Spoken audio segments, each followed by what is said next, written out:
Welcome dear students, मेरे channel science with Dalpat Kumar पर आपका स्वागत है। कल हमने 10वीं बोर्ड परीक्षा 2023 के विज्ञान के प्रश्न पत्र को हल किया था। वो वीडियो का पार्ट फर्स्ट था। जिसने वो पार्ट फर्स्ट नहीं देखा है वो ज़रूर देख लें। उसके बाद में पार्ट सेकंड में अपन शुरुआत करते हैं खंड ब की। खंड ब में चौथा प्रश्न है, जैव प्रक्रम को परिभाषित कीजिए। इसका उत्तर बहुत सरल है। जैव प्रक्रम वे सभी प्रक्रम जो सम्मिलित रूप से सजीवों के अनुरक्षण का कार्य करते हैं जैव प्रक्रम कहलाते हैं। और जैव प्रक्रम सजीवों के जीवित रहने के लिए आवश्यक होते हैं। इसमें श्वसन, पोषण, वहन, उत्सर्जन सम्मिलित हैं। उसके बाद में पांचवा प्रश्न है, एक लिंगी पुष्प को परिभाषित कीजिए तथा इसके दो उदाहरण लिखिए।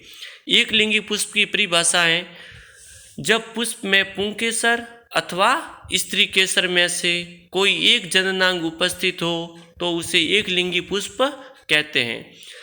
मतलब ये कि पुष्प में या तो पुंकेसर हो या स्त्री केसर हो, उसे कहते हैं एक लिंगी पुष्प। और एक लिंगी पुष्प के दो उदाहरण हैं पपीता और तरबूज।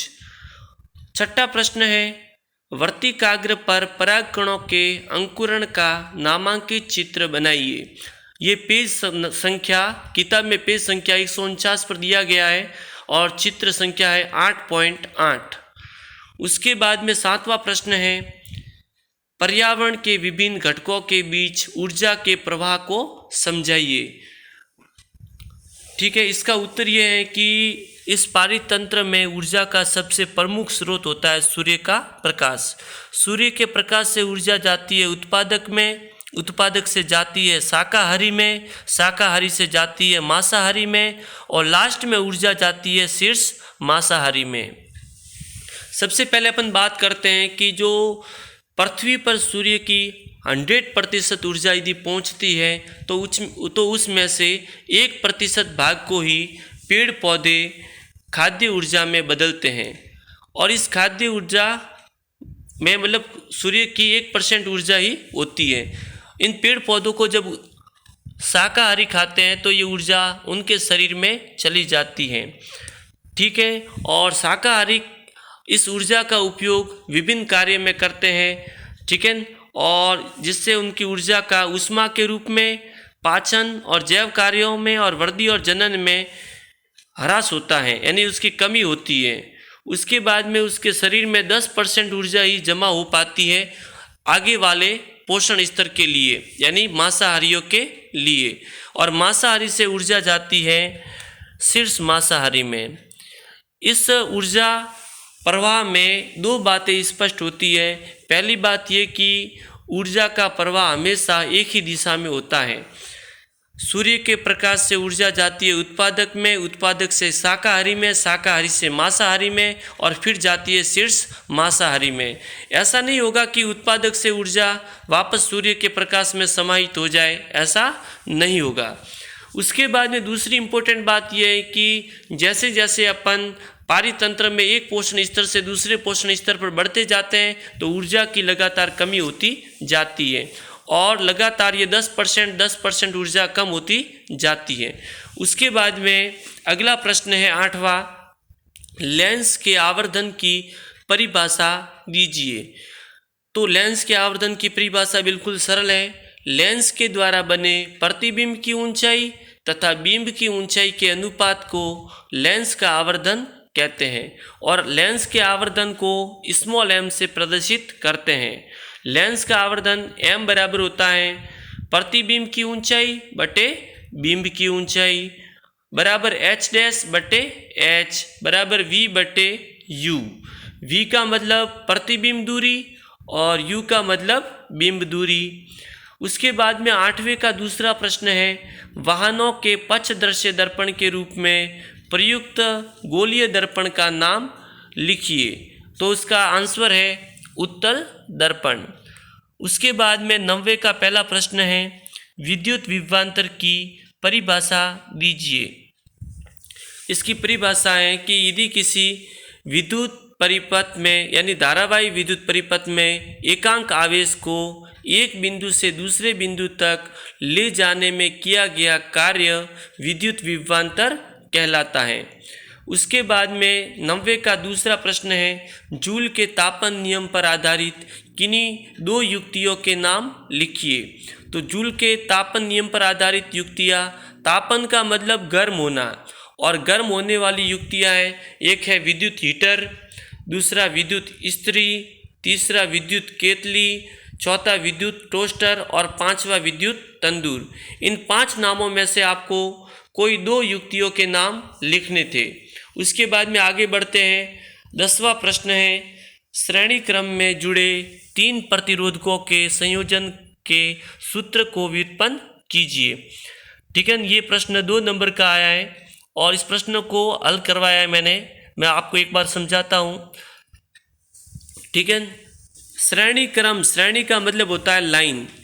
ठीक है, सबसे पहले चित्र बनाया अपन ने कि 3 प्रतिरोधक तार R1, R2 और R3, इसको एक लाइन में यानी श्रेणी क्रम में अपन ने जोड़ा है। उसके बाद में R1 प्रतिरोध, R2 प्रतिरोधक और R3 प्रतिरोधक को वोल्ट मीटर V1, V2 और V3 से जोड़ा है। उसके बाद में श्रेणी क्रम में अपन ने एमीटर, कुंजी और बैटरी को जोड़ा है।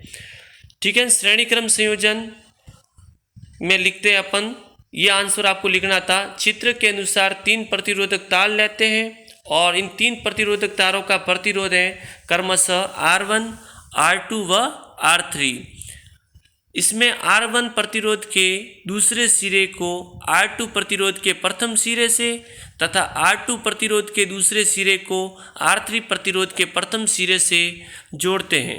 इस प्रकार जो संयोजन प्राप्त होता है उसको कहते हैं श्रेणी क्रम संयोजन। इन 3 प्रतिरोधकों के श्रेणी क्रम में बैटरी, कुंजी और एमीटर को जोड़ते हैं। 3 प्रतिरोधक R1, R2 व R3 के पार्श्व क्रम यानी समांतर क्रम में 3 वोल्ट मीटर क्रमशः V1, V2 व V3 जोड़ते हैं। श्रेणी क्रम संयोजन में सभी प्रतिरोधकों में समान विद्युत धारा बहती है, लेकिन इन प्रतिरोधकों के सिरों के मध्य विभवांतर जो उत्पन्न होता है उसका मान है वो अलग अलग होता है। माना कि R1, R2 व R3 प्रतिरोधकों के में प्रवाहित विद्युत धारा I है तथा इनके सिरों के मध्य उत्पन्न विभवांतर क्रमशः V1, V2 व V3 है। ओम के नियम से R1 प्रतिरोध के सिरों के मध्य उत्पन्न विभवांतर V1 बराबर R1, R2 के सिरों के मध्य उत्पन्न विभवांतर V2 बराबर IR2, R3 के सिरों के मध्य उत्पन्न विभवांतर V3 बराबर IR3। यदि मान लेते हैं तीनों प्रतिरोधकों के सिरों के मध्य कुल विभवांतर यदि V हो तो V बराबर होगा V1 plus V2 plus V3। अब समीकरण 1, 2 व 3 में 3 से ये मान इस समीकरण में रखते हैं तो V बराबर होता है IR1 plus IR2 plus IR3। अब तीनों में से I कॉमन आ रहा है तो I को अपन ने बाहर ला दिया। ठीक है, V बराबर R1 plus R2 plus R3, ये हो गया समीकरण नंबर 4। उसके बाद में यदि R1, R2 व R3 प्रतिरोधक तार हैं या प्रतिरोधक हैं वो श्रेणी क्रम में जुड़े हुए हैं तो उनका तुल्य प्रतिरोध होगा R, और इस तुल्य प्रतिरोधक के सिरों के मध्य जो विभवांतर उत्पन्न होगा वो होगा V बराबर IR, और V बराबर IR मान है ये समीकरण 4 में अपन रखते हैं तो V की जगह अपन ने लिखा IR बराबर I। ठीक है, फिर कोष्टक में R1 plus R2 plus R3, तो I से I कट गया तो आ गया R बराबर R1 plus R2 plus R3। यह श्रेणी क्रम संयोजन में तुल्य प्रतिरोध ज्ञात करने का सूत्र है। ठीक है ना, और श्रेणी क्रम संयोजन में अधिकतम प्रतिरोध प्राप्त होता है। उसके बाद में अगले प्रश्न की अपन बात करते हैं। ठीक है, 11वां प्रश्न है, घरेलू विद्युत परिपथों में सामान्यतः विद्युत साधित्रों यानी कि उपकरणों को समांतर पार्श्व क्रम में या संयोजन में क्यों जोड़ते हैं। यानी कहने का मतलब ये है कि अपने घर में जो विद्युत युक्तियाँ काम में लेते हैं, विद्युत साधित्र काम में लेते हैं, जैसे पंखा है, ट्यूबलाइट है, उनको अपन समांतर क्रम में क्यों जोड़ते हैं। इसका एक ही उत्तर है कि इससे सभी साधित्रों को समान वोल्टता मिलती है और न्यूनतम प्रतिरोध प्राप्त होता है, यही कारण है। उसके बाद में 12वां प्रश्न, 12वें का नंबर फर्स्ट, फ्लेमिंग का वाम हस्त यानी बायां हाथ नियम लिखिए। बिल्कुल सरल नियम है। यदि हम अपने बाएं हाथ की तर्जनी, मध्यमा तथा अंगूठे को इस प्रकार फैलाते हैं कि ये तीनों एक दूसरे के परस्पर लंबवत हो, यानी तीनों के बीच में 90 डिग्री का कोण बने, ठीक है। तो तर्जनी चुंबकीय क्षेत्र की दिशा और मध्यमा चालक में प्रवाहित विद्युत धारा की दिशा और अंगूठा चालक पर आरोपित बल की दिशा यानी गति की दिशा बताता है, ठीक है। उसके बाद में अगला प्रश्न है 12वें का दूसरा, विद्युत चुंबकीय प्रेरण को परिभाषित कीजिए, ठीक है। बिल्कुल सरल है इसका आंसर, वह प्रक्रम जिसके द्वारा किसी चालक के परिवर्ती चुंबकीय क्षेत्र के कारण अन्य चालक में प्रेरित विद्युत धारा उत्पन्न होती है, इस प्रक्रम को विद्युत चुंबकीय प्रेरण कहते हैं। उसके बाद में अगला प्रश्न 13वां प्रश्न, वर्जन तथा निस्तापन को परिभाषित कीजिए, ठीक है। वर्जन की परिभाषा ये होती है कि जब किसी सल्फाइड अयस्क को वायु की उपस्थिति में अधिक ताप पर गर्म किया जाता है तो वो ऑक्साइड में बदल जाता है, इस प्रक्रम को वर्जन कहते हैं। उसके बाद में निस्तापन की परिभाषा है, जब कार्बोनेट अयस्क को सीमित वायु में अधिक ताप पर गर्म करते हैं तो यह ऑक्साइड में बदल जाता है, इस प्रक्रम या इस प्रक्रिया को अपन निस्तापन कहते हैं। उसके बाद में 14 नंबर प्रश्न है, निम्नलिखित अभिकर्मकों के साथ एथेनॉल की रासायनिक अभिक्रियाओं के संतुलित रासायनिक समीकरण लिखिए। बिल्कुल सरल है। सबसे पहले अपने लिखनी एथेनॉल के साथ में लिखनी है सोडियम की अभिक्रिया। सबसे पहले लिखा sodium Na plus ethanol CH3CH2OH, दोनों के आगे दो लिख दिया अपन ने समीकरण को संतुलित करने के लिए। उसके बाद में 2CH3CH2ONa प्लस H2, यानी सोडियम और एथेनॉल की अभिक्रिया करवाते हैं तो बनता है सोडियम एथॉक्साइड और हाइड्रोजन गैस। दूसरा लिखा हुआ है 443 केल्विन तापमान पर H2SO4, 443 केल्विन तापमान पर सांद्र H2SO4।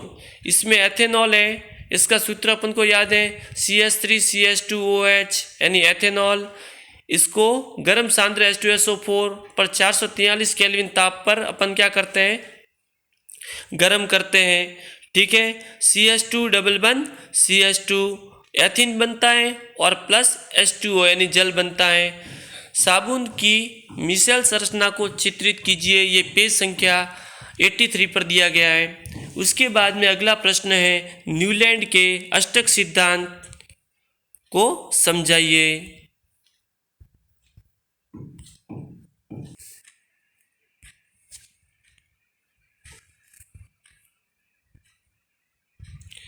सोलहवां प्रश्न है, न्यूलैंड के अष्टक सिद्धांत को समझाइए। न्यूलैंड का अष्टक सिद्धांत, इस सिद्धांत के अनुसार यदि तत्वों को उनके बढ़ते परमाणु द्रव्यमान के आधार पर व्यवस्थित किया जाए तो पहले तत्व के गुणधर्म 8वें तत्व से समानता दर्शाते हैं। इस सिद्धांत की तुलना संगीत के 7 सुरों से की गई है। जिस प्रकार संगीत में पहले सुर की पुनरावृत्ति 8वें नंबर पर होती है, ठीक उसी प्रकार पहले तत्व के गुणधर्म 8वें तत्व से भी समानता दर्शाते हैं। जैसे संगीत के 7 सुर हैं, सा रे गा मा पा धा नी के बाद में सा की पुनरावृत्ति होती है, उसी प्रकार तत्वों के गुणधर्मों की पुनरावृत्ति होती है, ठीक है। उसके बाद में आगे बढ़ते हैं।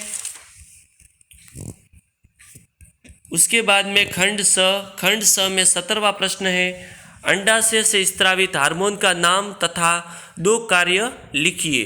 अंडाशय से स्रावित हार्मोन का नाम है एस्ट्रोजन, और एस्ट्रोजन के 2 कार्य हैं, मादा लैंगिक अंगों का विकास करना और मासिक चक्र का नियमन करना। उसके बाद में 18वां प्रश्न है, समजात एवं समरूप अंगों को परिभाषित कीजिए। ठीक है, समजात अंग किसे कहते हैं और समरूप अंग किसे कहते हैं। तो सबसे पहले परिभाषा है समजात अंग की, कि वे अंग जिनकी मूल संरचना व उत्पत्ति समान हो लेकिन कार्य अलग अलग हो, उन्हें समजात अंग कहते हैं। और समरूप अंग की परिभाषा इसके विपरीत है, कि वे अंग जिनकी मूल संरचना व उत्पत्ति अलग अलग हो लेकिन कार्य समान हो, उन्हें समरूप अंग कहते हैं।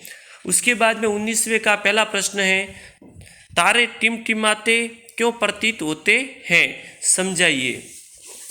तो इसका यदि सिंपल आंसर लिखना है तो यह है कि तारों के प्रकाश वायुमंडलीय अपवर्तन के कारण ही तारे टिमटिमाते हुए दिखाई देते हैं। ठीक है, क्योंकि तारे अपन से या हमसे बहुत ऊंचाई पर स्थित है और वायुमंडल की अलग अलग परतें हैं, उन अलग अलग परतों के माध्यम का जो घनत्व है वो अलग अलग है। जब तारों से आने वाला प्रकाश इन परतों से गुजरता है तो बार बार अपनी वास्तविक स्थिति से उनका क्या होता है, अपवर्तन होता है। और अपवर्तन होता है, जैसे ऊपर वाला माध्यम है वो तो है विरल और नीचे वाला माध्यम है सघन। इसलिए जो तारों से आने वाली प्रकाश की किरणें हैं वो बार बार अपवर्तित होती रहती है और अभिलंब की ओर झुक जाती है। और ऐसी बहुत सारी परतें हैं, उन परतों से जब प्रकाश आता है तो अपन को तारे टिमटिमाते हुए दिखाई देते हैं। उसके बाद में 19वें का दूसरा प्रश्न है, खतरे के संकेत या सिग्नल लाल रंग के क्यों होते हैं। तो इसका आंसर है, लाल रंग कोहरे या धुएं में से सबसे कम प्रकीर्ण होता है, इसलिए ये दूर से देखने पर भी साफ दिखाई देता है, यानी लाल रंग का ही दिखाई देता है। कहने का मतलब जो लाल रंग होता है वो फैलता बहुत कम है, यानी प्रकीर्णित बहुत कम होता है, इसलिए ये दूर से देखने पर भी साफ दिखाई देता है। इसलिए खतरे के संकेत हैं वो लाल रंग के बनाए जाते हैं। 20वां प्रश्न है, निम्नलिखित में से प्रत्येक को उदाहरण देकर समझाइए। सबसे पहले है संयोजन अभिक्रिया। संयोजन अभिक्रिया की परिभाषा है कि वह रासायनिक अभिक्रिया जिसमें 2 या 2 से अधिक अभिकारक मिलकर एकल उत्पाद बनाते हैं उसे कहते हैं संयोजन अभिक्रिया। जैसे ये अभिक्रिया लिखी हुई है C+O2 CO2, यानी carbon plus oxygen carbon dioxide gas. तो इस अभिक्रिया में 2 अभिकारक हैं कार्बन तथा ऑक्सीजन, जो आपस में मिलकर एकल अभिकारक कार्बन डाइऑक्साइड गैस बना रहे हैं। उसके बाद में वियोजन अभिक्रिया। वियोजन अभिक्रिया की परिभाषा है कि वह रासायनिक अभिक्रिया जिसमें एकल अभिकारक टूटकर 2 या 2 से अधिक उत्पाद बनाता है उसे कहते हैं वियोजन अभिक्रिया। ठीक है, इसका एग्जाम्पल लिखा हुआ है CaCO3 यानी कैल्शियम कार्बोनेट। ठीक है, और ये उष्मा के द्वारा अपघटित होता है CaO और CO2 में, यानी कैल्शियम ऑक्साइड और कार्बन डाइऑक्साइड गैस में अपघटित होता है। तो इसको समझाते समय अपन लिख सकते हैं कि कैल्शियम कार्बोनेट है, इसका वियोजन होगा तो 2 उत्पाद बनेंगे CaO और CO2। इसी क्रम में हम आगे बढ़ते हैं। खंड द में प्रश्न है वायवीय श्वसन। खंड द में 21 से 23 तक प्रश्न है और ये अथवा वाले प्रश्न है। सबसे पहले 21 का फर्स्ट प्रश्न है, वायवीय श्वसन को परिभाषित कीजिए। वायवीय श्वसन वह श्वसन जो वायु या ऑक्सीजन की उपस्थिति में होता है वायवीय श्वसन कहलाता है। इसमें पाइरूवेट का विखंडन माइटोकॉन्ड्रिया में होता है जिससे CO2 व जल बनता है। उसके बाद में अगला प्रश्न है, मानव श्वसन तंत्र के वायु मार्ग को समझाइए। देखो, सबसे पहले श्वसन तंत्र का वायु मार्ग यदि पूछा है, इसका मतलब यह है कि इसमें श्वसन तंत्र के विभिन्न भागों में जो ऑक्सीजन प्रवाहित होती है वो अपन को समझाना है। सबसे पहले ऑक्सीजन को अपन ग्रहण करते हैं नासाद्वार से, और इसको मुख गुहा से भी ग्रहण कर सकते हैं। नासाद्वार और मुख गुहा से ये ऑक्सीजन गैस जाती है अपने ग्रसनी में, ग्रसनी से कंठ में, उसके बाद श्वास नली, फिर श्वसनी, फिर श्वसनिका में जाती है, फिर फेफड़ों में स्थित छोटी संरचना कुपिकाओं में जाती है। ये अपने श्वसन का वायु मार्ग है। और जो कुपिका है वो फेफड़ों के अंदर छोटी गुब्बारे जैसी संरचना होती है और यहाँ पर गैस का विनिमय होता है। और कुपिकाओं के अंदर रक्त वाहिकाओं का जाल फैला होता है। मानव श्वसन तंत्र का नामांकित चित्र बनाइए। ये पेज संख्या 115 पर दिया गया है। उसके बाद में अथवा वाला प्रश्न है, पाचन को परिभाषित कीजिए। पाचन भोजन के बड़े जटिल एवं अघुलनशील अणुओं को छोटे सरल व घुलनशील अणुओं या भागों में बदलने की प्रक्रिया को पाचन कहते हैं। उसके बाद में अगला प्रश्न है, भोजन के पाचन में अग्नाशिक रस की भूमिका को समझाइए। बिल्कुल सरल है, ठीक है। अग्नाशय से जो रस निकलता है उसको कहते हैं अग्नाशिक रस, ठीक है। इसमें प्रोटीन के पाचन के लिए एंजाइम होता है ट्रिप्सिन, और इमल्सीकृत वसा के पाचन के लिए एक एंजाइम होता है लाइपेज। तो ये लाइपेज एंजाइम क्या करता है, वसा को वसीय अम्ल तथा ग्लिसरॉल में बदलता है, और ट्रिप्सिन एंजाइम है वो प्रोटीन का पाचन करता है। उसके बाद में मानव के पाचन तंत्र यानी आहार नाल की संरचना का नामांकित चित्र बनाइए। ये पेज संख्या 110 पर दिया गया है। उसके बाद में आगे बढ़ते हैं इसी क्रम में। प्रश्न संख्या 22 का पहला प्रश्न, एक अवतल दर्पण से प्रतिबिंब का बनना दर्शाने का किरण चित्र बनाइए जबकि एक बिंब उसके फोकस यानी ऐप पर स्थित हो। इसको सरल तरीके से अपन समझेंगे। सबसे पहले बनाना है अपन को अवतल दर्पण, अंदर की ओर धंसा हुआ दर्पण, अवतल दर्पण। जैसे ऊपर दर्पण बनाया है मैंने, अंदर की ओर धंसा हुआ दर्पण अवतल दर्पण। अवतल दर्पण बनाया है MN, और अवतल दर्पण, दर्पण में आता है प, यानी इसमें दर्पण के पीछे करते हैं पॉलिश, ठीक है। तो MN जो दर्पण दिख रहा है उसके पीछे पॉलिश की गई है, ठीक है। ये अवतल दर्पण बन गया। और इसके सेंटर में जो बिंदु पर मैंने P लिखा है वो है ध्रुव, और ध्रुव से एक मुख्य रेखा गुजरती है, उसको कहते हैं मुख्य अक्ष, ठीक है। अब ये प्रश्न कह रहा है कि बिंब को रखना है फोकस पर, यानी बिंब को रखा है मैंने ऐप पर, ठीक है। उसके बाद में दो किरणें गुजारनी है। यदि मुख्य अक्ष के समांतर प्रकाश की किरण अवतल दर्पण पर आपतित होती है तो वह परावर्तन के बाद मुख्य फोकस से गुजरती है। उसके बाद में दूसरी जो किरण है वक्रता केंद्र से मैंने गुजारी है, यानी वक्रता केंद्र से गुजरने वाली किरण दर्पण पर परावर्तन के बाद वापस वक्रता केंद्र यानी C से गुजरती है। यानी यहाँ पर बिंब रखा हुआ है ऐप पर, तो प्रतिबिंब बनेगा अनंत पर। उसके बाद में अगला प्रश्न है, यदि एक गोलीय दर्पण की वक्रता त्रिज्या 14 सेंटीमीटर है तो इसकी फोकस दूरी ज्ञात कीजिए। तो वक्रता त्रिज्या और फोकस दूरी में संबंध है वो अपन को पता है, क्योंकि इसका ट्रिक मैंने बताया था रफ, R बराबर 2F, R बराबर 2F, ठीक है। तो वक्रता त्रिज्या R का मान मैंने लिख दिया 14 बराबर 2F, तो F बराबर हो गया 14/2 यानी 7 सेंटीमीटर। उसके बाद में अथवा में प्रश्न है, एक उत्तल लेंस से प्रतिबिंब का बनना दर्शाने का किरण चित्र बनाइए जबकि बिंब F1 तथा 2F1 के मध्य स्थित हो। तो इसका सरल आंसर है, इसमें देखो मैंने चित्र बनाया है। सबसे पहले उत्तल लेंस, उभरा हुआ लेंस, उत्तल लेंस बना दिया, और उसके सेंटर में मैंने पॉइंट करके लिखा है O का मतलब प्रकाशिक केंद्र, और प्रकाशिक केंद्र से जो सीधी रेखा गुजर रही है वो है मुख्य अक्ष। यहाँ पर बीम को रखना है F1 और 2F1 के मध्य, ठीक है। अपवर्तन के नियम थे कि यदि मुख्य अक्ष के समांतर कोई प्रकाश की किरण लेंस पर आपतित होती है तो अपवर्तन के बाद मुख्य फोकस यानी F2 से गुजरती है। उसके बाद में वक्रता मतलब क्या कहते हैं, मुख्य अक्ष के प्रकाशिक बिंदु से गुजरने वाली प्रकाश की किरण बिना मुड़े ही सीधी निकल जाती है। तो ये भी एक बिंब है, इसका प्रतिबिंब बना है A' B'।